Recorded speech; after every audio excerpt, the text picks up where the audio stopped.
Life story channel में आपका स्वागत है। आइए आज हम आपको सुनाते हैं एक मज़ेदार कहानी, ढोंगी पुजारी की हास्य कहानी। गांव में काफ़ी दिनों से बारिश नहीं हो रही थी, इसलिए गांव वाले बहुत परेशान थे। वो यही सोच रहे थे अगर बारिश नहीं हुई तो फसल भी खराब हो सकती है। गांव में पानी की व्यवस्था बहुत ही कम थी।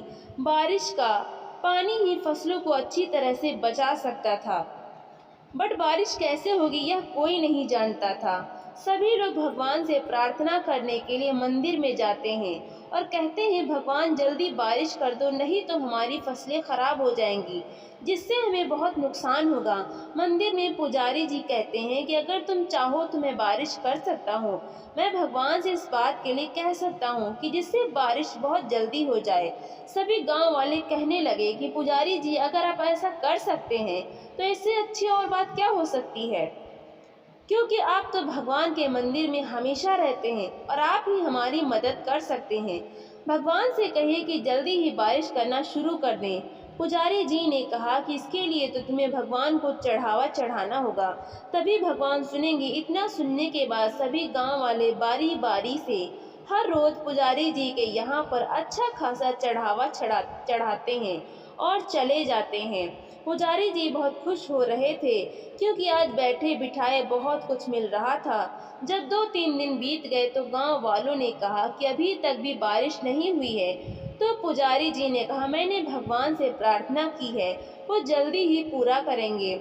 लोग ऐसा सुनकर फिर अपने घर चले जाते हैं और सोचते हैं कि हो सकता है बारिश होने में काफ़ी देर हो रही हो। उसी गांव में एक आदमी रहता था। वो यह सोच रहा था कि पुजारी जी कैसे बारिश करवा सकते हैं, जबकि बारिश तो अपने हिसाब से ही होती है।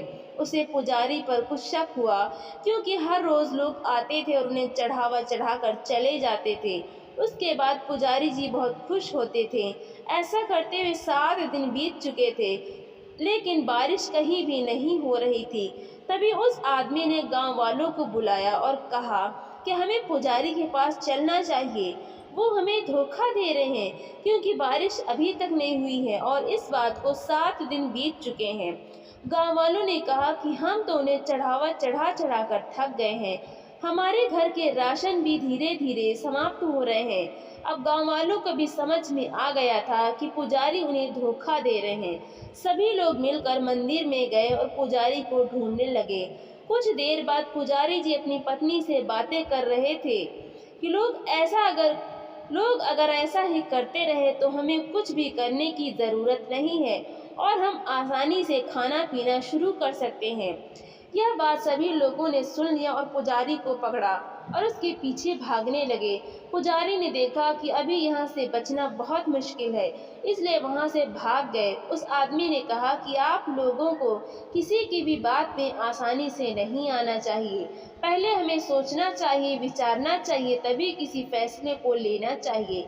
इसलिए जीवन में अच्छे फैसले लेने के लिए आपको सोच विचार कर ही आगे बढ़ना चाहिए। हाँ, से मज़ेदार कहानियाँ अगर आपको यह पसंद आई है तो आप शेयर ज़रूर करें और हमें भी बताएं, और चैनल को सब्सक्राइब करना बिल्कुल भी ना भूलें। तो मिलते हैं अगली नई कहानी के साथ। बहुत बहुत धन्यवाद।